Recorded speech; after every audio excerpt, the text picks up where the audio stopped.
परीक्षित को जिस समय राजगद्दी पर बैठाया था उस समय एक बात कही थी कि कोई भी आदमी कितना भी अपराध करके और फिर तुमसे माफी मांग ले और शरण में आ जाए तो शरण में आए हुए को माफ कर देना, ये मिनक का धर्म होता है। कब तक बैर पाड़ते रहोगे? किसी आदमी ने एक गलती कर ली और बहुत बड़ी गलती कर ली, लेकिन गलती करने के बाद में वो आकर के माफी मांग ले, क्षमा मांग ले कि गलती तो मेरे से हो गई, अब जो दंड देना है वो दो। तो समझदार आदमी का काम होता है कि उसको माफ कर देता है। तो और करेगा भी क्या? बैर बढ़ाएगा नहीं। तो इसलिए कहा तुम्हारी शरण में आ जाए तो उसे माफ कर देना। और परीक्षित ने कलयुग से कहा कि तुम मेरी शरण में आ गए इसलिए मैं तुम्हें माफ कर देता हूं, लेकिन तुम स्वच्छंद विचरण नहीं कर सकते। मेरे राज्य में मर्जी आई उस स्थान पर तुम नहीं रह सकते। कलयुग बोला तो बताइए मैं कहां रहूं? तब साथियों कान खोल करके सुनना, अगर वो काम आप भी कर रहे हैं तो कहीं ना कहीं कलयुग तुम्हारा पल्ला कभी भी पकड़ सकता है। और कलयुग जब पल्ला पकड़ लेगा तो जैसे कीचड़ में फंसने के बाद में आदमी कितनी भी ताकत लगाए तो बाहर नहीं निकल सकता, और ताकत लगाएगा तो और उल्टा दस्ता जाता है।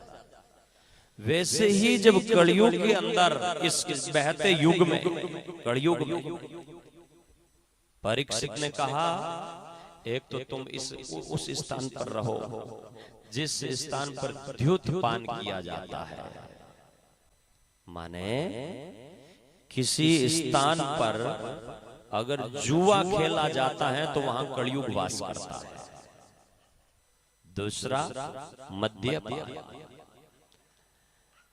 जब आदमी दारू, अमल, डोडा या और कई कई प्रकार के जो खतरनाक नशे हैं उन नशों को लेकर के बैठ जाए, नशों की प्यालियां लेकर के घर में बैठ जाए, तब इतना जरूर समझ लेना कि अब इस आदमी को कलयुग ने खींच लिया है।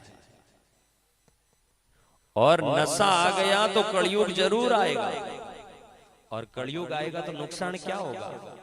कलयुग जिस घर में आ जाता है ना उस घर में कभी प्रेम नहीं रह सकता है। और जब दारू पिएगा आदमी, डोडा लेगा, अफीम खाएगा तो उस घर में प्रेम कहां से रहेगा? कलयुग आ गया तो समझो कि प्रेम खत्म हो गया। कलयुग आ गया तो पीछे पीछे गाठा भी आ जाएगा। कलयुग आ गया तो पीछे पीछे बीमारियां भी आ जाएगी। कलयुग आ गया तो मानसिक शांति भी भंग हो जाएगी। इसलिए कहा जिस स्थान पर मद्यपान किया जाता हो, नशा किया जाता हो, परीक्षित ने कहा तुम उस स्थान पर रहो। 2 स्थान दिया। तीसरा स्थान दिया व्यभिचार। आदमी, स्त्री हो या पुरुष हो, अपने चरित्र की रक्षा करना छोड़ करके जब व्यभिचार में लत हो जाए तो वहां भी कांटा बहुत जल्दी आ जाता है। जब आदमी दुराचार में फंस जाए, पापाचार में फंस जाए और व्यभिचार करने लगे तो ऐसे आदमी की इज्जत बहुत जल्दी गिर जाती है। यह तीसरा स्थान। और चौथा स्थान दिया हिंसा। जीवों की जिस स्थान पर हिंसा की जाए उन स्थान पर कलयुग से कहा कि तुम मौत से रहो। कलयुग को 4 स्थान मिले और जब कलयुग ने रिक्वेस्ट करी, विनती करी कि इन 4 से तो मेरा कुछ नहीं होगा, मैं तो बहुत बड़ा हूं, मेरा परिवार बड़ा है, इन 4 में मैं रह नहीं पाऊंगा, तब कलयुग को और दिया परीक्षित ने रहने का स्थान की सोना। सोने में भी तेरा वास है। ये माताएं बहनें भी गहना बहुत पहन करके बैठती है और उस सोने में भी कलयुग का वास है। अब हालांकि सोना जो है ना, उस सोने को धातुओं में सबसे श्रेष्ठ कहा गया है और गीता में अपनी विभूति बताया गया है। अब दूसरे अर्थ में ढंग से समझना, कुछ हमारे विद्वानों ने, मनीषियों ने, बुद्धिजीवियों ने सोने का अर्थ ऐसा किया है कि अन्याय का धन। सोना अन्याय का धन। अन्याय के धन से अगर सोना ला रहे हो तो उसमें कलयुग का वास होगा। हकी कमाई से लाए तो ठीक है, बाकी हकी कमाई से थोड़ा बहुत सोना ही आ सकता है, ज्यादा सोना नहीं आएगा। इसलिए हकी कमाई में ठीक है, लेकिन बेहकी कमाई में, अन्याय की कमाई जिस घर में आएगी उस घर के अंदर कलयुग विराजमान रहेगा। तो साथियों, मैं आपसे निवेदन करना चाहूंगा कि ये 5 चीजें आपके घर में ना हो तो घर में सतयुग जैसा वातावरण बना रहेगा। और है ये 5 चीजें आपके घर में हो रही है तो सावधान हो जाना, क्योंकि कलयुग रा झोंका जद लागे तो उन्हें टाइम मेनक छित्र बित्र हो जाता।